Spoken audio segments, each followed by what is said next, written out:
Buenas tardes, queridos amigos. Buenas tardes, compañeros industriales. Estamos nuevamente reunidos para cumplir con el irrenunciable propósito de seguir fortaleciendo y expandiendo a nuestra gran institución Conindustria. Personalmente, no tengo duda alguna en cuanto a que pese a las adversidades como industria, hemos demostrado fibra, tesón, constancia, vocación. Más allá de las necesarias formalidades de lo gremial, definitivamente lo que nos une es un gran amor por nuestra patria, Venezuela. Veamos esta audiencia, veámonos unos a otros. Aquí seguimos, buscando trabajo, queriendo producir y construir, innovando, apostando por el mañana. Han sido 2 años, aunque las circunstancias han dejado la impresión que ha sido un periodo mucho más largo. Tremendamente complejo, excesivamente confrontadores. Seguro a muchos de ustedes, por no decir a todos, les ha pasado igual. Tengo la praxis que he utilizado en diferentes oportunidades y que siempre me ha funcionado a la hora de trabajar en equipo. Los errores y las equivocaciones son de mi entera responsabilidad. Los éxitos y aciertos de todos juntos, del equipo. Y en ese sentido, quiero dejar constancia del tremendo apoyo, de la demostrable dedicación que han tenido durante este periodo todos y cada uno de los integrantes de la Junta Directiva y del personal profesional, técnico y administrativo de Conindustria. Me gustaría aprovechar esta oportunidad para reconocer y agradecer de manera muy especial la labor de Ismael Pérez Vigil, quien durante una década nos acompañó como presidente ejecutivo de Conindustria. De ellos solo he recibido aliento y apoyo. Mi eterna gratitud. Pido para todos un muy merecido aplauso.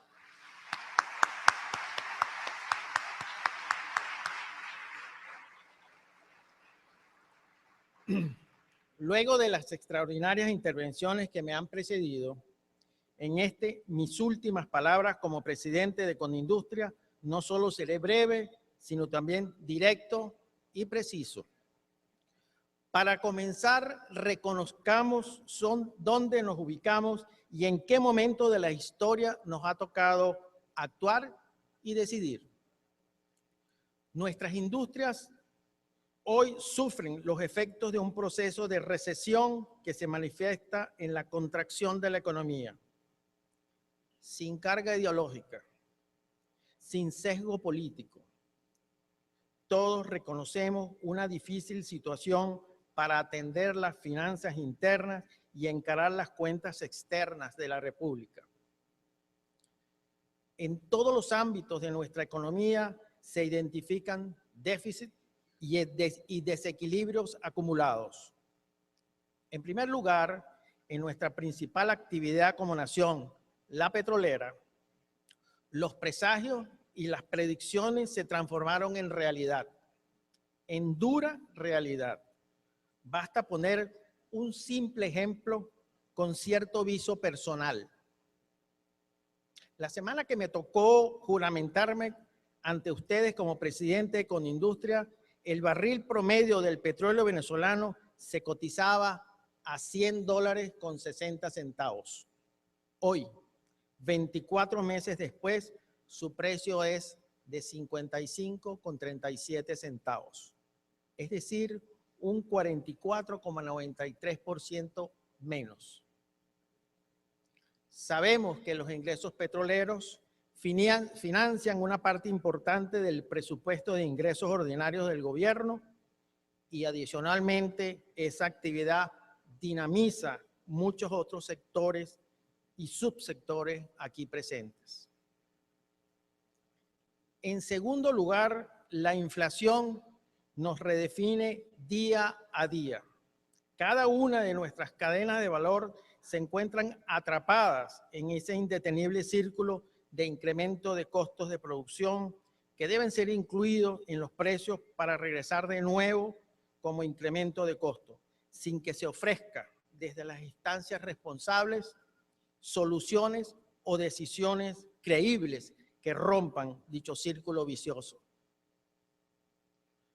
No es el momento para dictar clases de economía y mucho menos a quienes la viven o padecen diariamente. Pero nada mejor que los datos duros y concretos para exponer la realidad. La inflación que nos registra el Banco Central de Venezuela para los 2 últimos años han sido 56.1 y 68.5 respectivamente. Expertos en la materia ya han hecho público su parecer para este año y estiman una inflación interanual muy superior al 100%. Sabemos que por razones políticas, lamentablemente, nuestro Banco Central ha comenzado a manipular, cuando no a dejar de presentar cifras reales a este respecto. Ya sabemos bien lo que ocurrió y los daños que produjo una conducta similar en la hermana República Argentina. Como bien lo expuso recientemente el economista Asdrúbal Olivero, cito, la opacidad de las cifras y el cada vez menor nivel de detalle en las publicaciones por parte del Banco Central de Venezuela y el Instituto Nacional de Estadística son factores que minan la credibilidad de las instituciones e incentivan el surgimiento de mediciones alternativas para la variación de los precios. Fin de la cita. ¿Qué significa esto? Ustedes lo saben. Una senda de castigo a todo proyecto empresarial o industrial, micro, pequeño, mediano o grande. Una tendencia llena de una elevada incertidumbre que compromete cualquier sostenibilidad en las inversiones.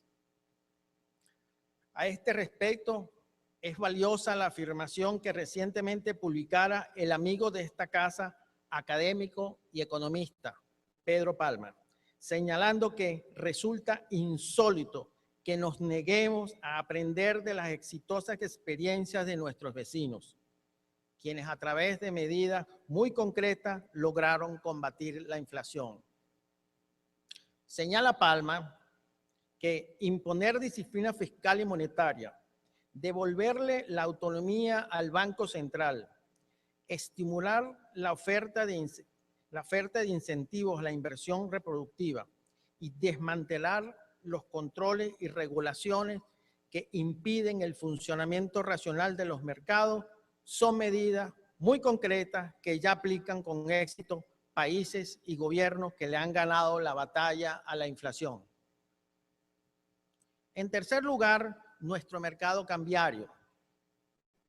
Por una parte, el industrial venezolano se expone a 3 diferentes tasas oficiales y por la otra, a un mercado paralelo que se deprecia a pasos agigantados. Junto a ello, se nos presentan unos esquemas insuficientes de administración y liquidación de divisas para el sector privado, mostrándose las asignaciones en franca caída libre. De acuerdo con la reconocida firma especializada Ecoanalítica, para el mes de abril del presente año, las asignaciones de divisa vía mecanismos oficiales sufrieron una disminución del 48,9% con relación al mismo mes del año anterior.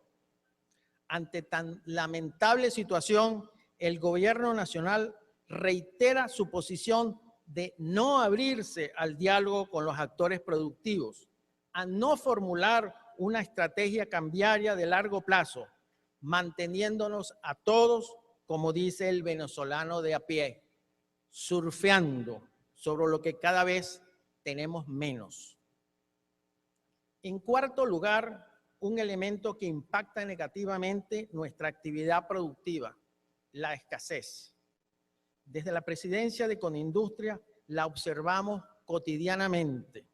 Se evidencia en nuestros galpones, en nuestros depósitos, en nuestros inventarios la grave crisis de escasez, en las actuales circunstancias contemplar el emporio industrial de Guayana, visitar los complejos industriales de Aragua, de Carabobo y Lara, compartir con los polos agroindustriales de los llanos venezolanos, te permite constatar la gran angustia que genera los actuales niveles de escasez. Observamos una lenta, sostenida y costosa destrucción de las cadenas de valor en todo el sector industrial. Cadenas de producción que se alimentaban de la competencia, de la diversidad, del diálogo transparente entre actores, tanto públicos como privados, llevando productos a los diferentes sectores de la actividad económica, a los consumidores finales, a todos los venezolanos. Ya no. Por una parte, la disminución de las materias primas e insumos indispensables de origen extranjero como resultado de las dificultades de acceso a las divisas mostradas anteriormente.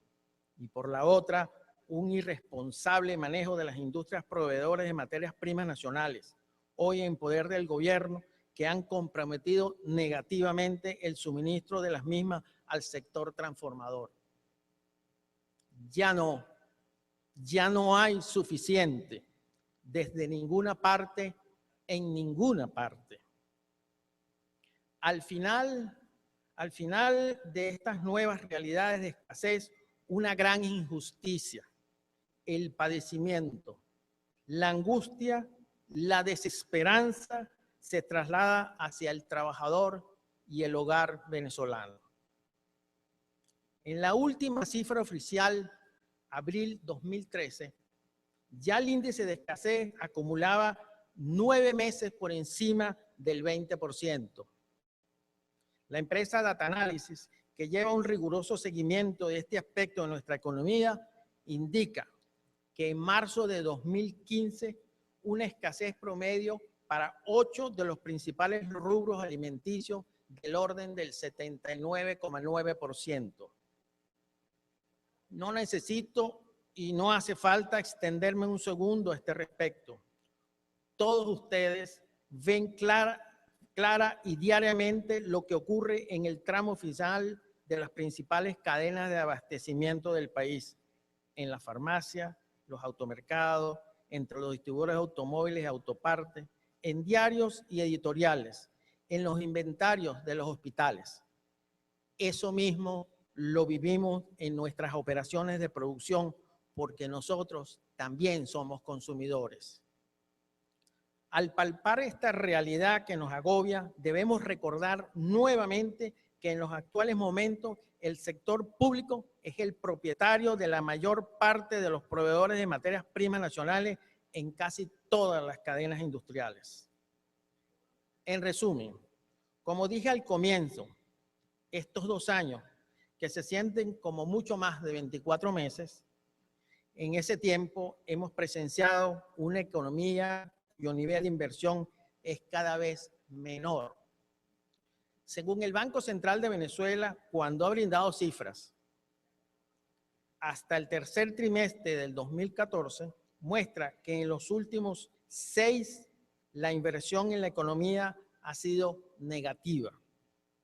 En el primero, 2.5, en el segundo, 14.4, en el tercero, 16.6, en el cuarto, 27.5, en el quinto, 18 y en el sexto, 9.3.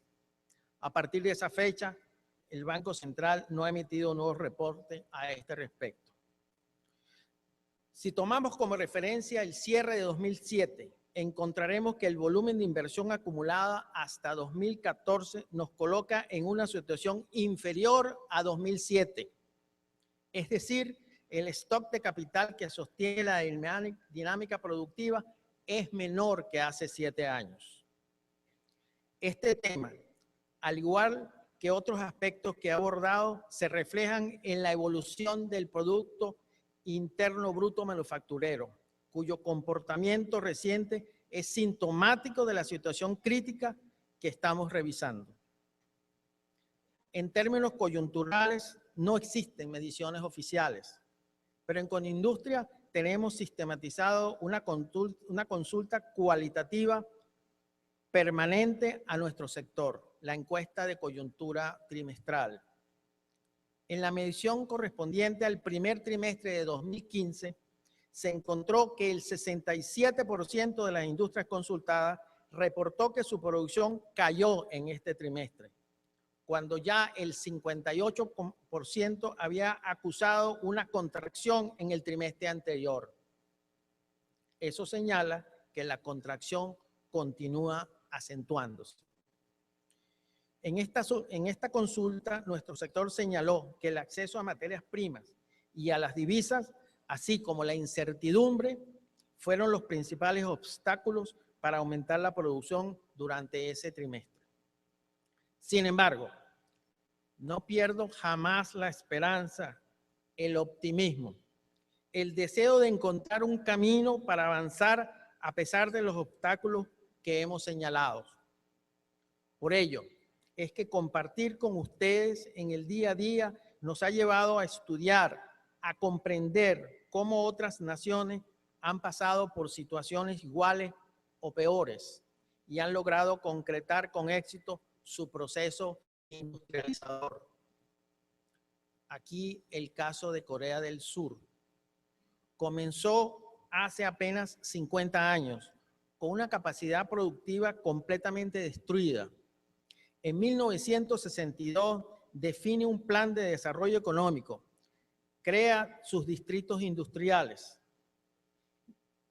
y aborda frontalmente los sectores químico, electrónico, siderúrgico y de semiconductores.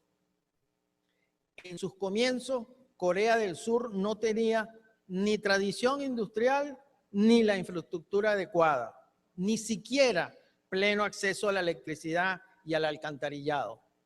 Pero tuvo un norte, una política. Había dedicado tiempo a soñar y concibió un plan que imponía a gobiernos y empresarios estrategias de promoción, objetivos exportadores. Asumió el reto de los tejidos de pequeñas y medianas empresas y vio las oportunidades de expansión a través de la alta tecnología en salud, industria y medio ambiente, garantizando siempre que el conocimiento tuviera un rol protagónico. Así, sus complejos industriales en los años 70, intensivos en mano de obra, fueron reemplazados por complejos industriales digitales y de alta tecnología, en una transparente convivencia entre industrias, centros de investigación, infraestructura desarrollada y capital humano. Cuando todo esto comenzó, compañeros industriales, Corea del Sur tenía un PIB por cápita de $79 versus $1.208 en nuestro país. Para el 2010, Corea del Sur superaba los $20.000 de ingresos per cápita, un valor bastante por encima del nuestro. En tierras más cercanas y entre vecinos comenzaron lecciones similares a los de Corea del Sur, Brasil, Colombia, Perú, México, incluso Ecuador, y en cierto sentido en nuestra propia y no tan lejana historia. Un trabajo publicado por el Banco Interamericano de Desarrollo el año pasado sobre cómo repensar el desarrollo productivo establece de entrada que América Latina y el Caribe es una región de ingreso medio, donde el país típico de la región tiene un ingreso per cápita un 25% superior al del país típico en el mundo, pero un 80% inferior al ingreso per cápita de un país desarrollado. Esa posición relativa está decayendo, pues hace 50 años estábamos mejor que en la actualidad. El principal responsable de ese desempeño es la baja productividad con que se utilizan los factores de producción. Este no es el espacio ni el momento para el diagnóstico. Sin embargo, sí es pertinente plantear diferencias entre lo que se ha hecho en América Latina y en Venezuela respecto a otras latitudes.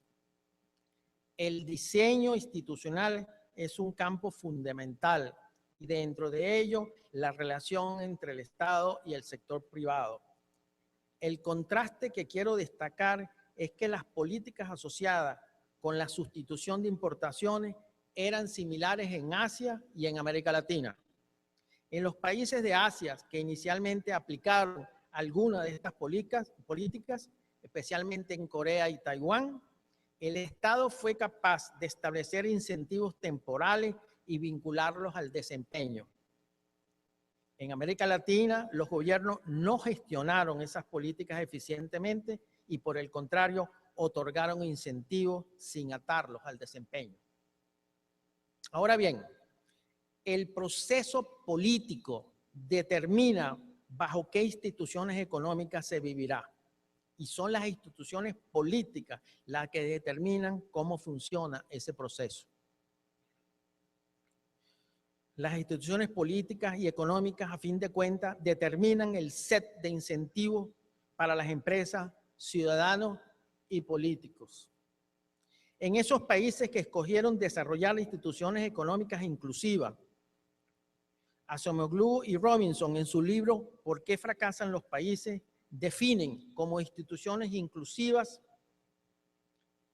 aquellas que ofrecen seguridad de la propiedad privada, un sistema jurídico imparcial y servicios públicos que proporcionan igualdad de condiciones en las que las personas y empresas puedan realizar intercambios y firmar contratos. De esta manera, fomentan la actividad económica, el aumento de la productividad y la prosperidad. Frente a la grave situación actual en el seno de Condindustria, hablamos de ajustes graduales, de decisiones en una secuencia correcta. Hoy, estimamos que la gravedad de la economía en general y de nuestro sector en particular es de tal magnitud que el correctivo necesario es de grandes dimensiones. Exige una profunda revisión institucional. Requiere hablar y decidir sobre gobernabilidad, buscar y conseguir el indispensable equilibrio y disciplina fiscal. Obliga a devolverle vigencia a los derechos de propiedad. En definitiva, a adoptar políticas económicas inclusivas. Como bien señalaba el doctor Machado anteriormente, y cito, más que esquemas de ajuste, es necesaria una agenda de reconstrucción del país. Cierro cita. Insistimos, es necesario sentarse a conversar y converger, unir, ver a Venezuela como una y de todos. Como recientemente lo expresaba de manera extraordinaria ese gran venezolano venido de otras tierras, el padre Armando Jensen, definiendo a la Venezuela que aspira como la sociedad de todos. En esa ruta seguiremos. Y en esta ruta pongo a vuestra consideración el tema que he traído como compromiso de cierre para este gran momento en la historia institucional de Condindustria. Durante los 2 años en que me he desempeñado como su presidente, he sido reiterativo hasta el cansancio en cuanto a que visualicemos, a que soñemos sobre nuestro futuro posible, pero que soñemos despiertos, activos, para construir ese futuro, dar el salto irrevocable que nos lleve a abandonar definitivamente la cultura rentista. Y estimo que lo estamos logrando. Hemos, en plural, compañeros industriales, podido conceptualizar, definir lo que estoy plenamente seguro, más temprano que tarde, será una realidad. Institucionalizar a la Venezuela emprendedora, productiva, comprometida con el mercado nacional, pero igualmente exportadora. En definitiva, vivir y trabajar en una economía con políticas e instituciones inclusivas. Es decir, la Venezuela que queremos y representamos los reunidos esta tarde de hoy en este Congreso. Me refiero al proceso que caracterizó mi gestión al frente de Condindustria y que se documenta en Visión Venezuela Industrial 2025, la ruta. No voy a entrar en los detalles que definen ese proceso, pues nuestro gran amigo Oscar Machado Zuluaga, Oscar Machado, ha sido el responsable de esta tarea y lo ha hecho de manera explícita y con sobrada brillantez. Es necesario dejar constancia en este momento con relación a este documento, la invaluable colaboración de la Corporación Andina de Fomento, que ha venido apoyándolo decididamente. Pero en estas sentidas palabras de despedida, dejo constancia que seguiré estrechamente comprometido con su expansión, con todo esfuerzo que provenga de ustedes para asumirlo, fortalecerlo, y así se lo he comunicado a nuestro próximo presidente, Juan Pablo Alquiaga.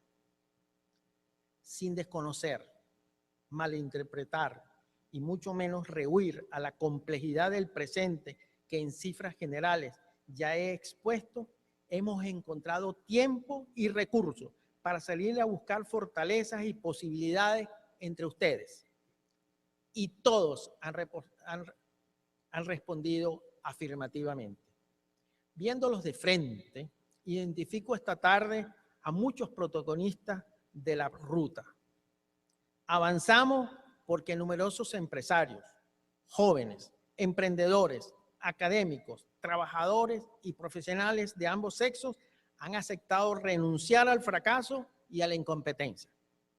En cada una de las 14 diferentes audiencias en las que hemos interactuado para construir la ruta, encontramos colaboración experta, puntual, pertinente, futurista, integradora, exportadora, formadora de capital humano, respetuosa de la juridicidad y de la institucionalidad.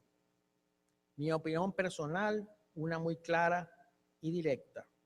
En Visión Venezuela Industrial 2025, la ruta se dibuja ese nosotros, ocupado en describir e identificar con realismo y de manera sistematizada el futuro de una Venezuela con gobernabilidad próspera, que incrementa el bienestar, reduce la pobreza y nos aleja del rentismo. Ese nosotros que temprano nos recordara y describiera con sobrada pertinencia Óscar Augusto Machado. Queremos y disponemos de un sendero hacia el futuro en un país que actualmente está inmerso en su desmantelamiento institucional, un país que sufre, improvisado y desarticulado frente a la presión y el apremio de los tres relojes que lo acechan y en lo que hemos insistido reiteradamente desde Visión 2025. Es cierto, hemos tenido una comisión de estrategia, una junta directiva, técnicos y especialistas que han dado empuje a este proceso, y hago mención muy especial a quien ha coordinado y asumido este proceso de manera por demás eficiente y comprometida, la doctora Claudia Curiel. Gracias, Claudia.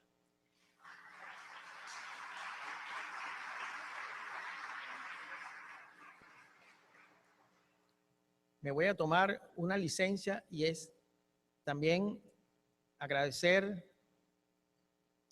a mis compañeros de trabajo y a mi familia por comprender mi poca presencia en algunos momentos, dadas las responsabilidades que me he tocado asumir durante estos pasados 2 años. Gracias.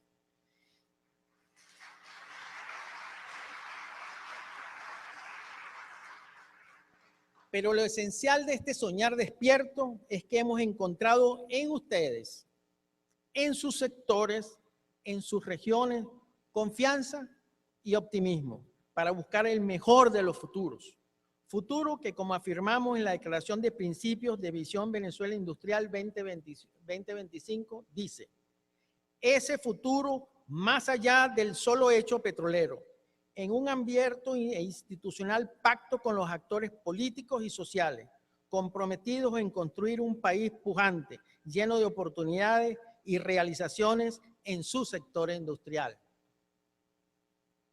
Podría afirmar, sin falsas consideraciones, excluida toda petulancia, que Visión Venezuela Industrial 2025, la ruta, es el único proyecto real que hoy tenemos los industriales venezolanos, con una visión realista que asume la productividad como elemento fundamental para poder lograr una sociedad más democrática, más libre, más inclusiva, más próspera, más justa, más incorporada al conocimiento y a las innovaciones, más ambientalmente responsable, más protagónica en el mundo industrial y comercial global, más sustentable y más unida.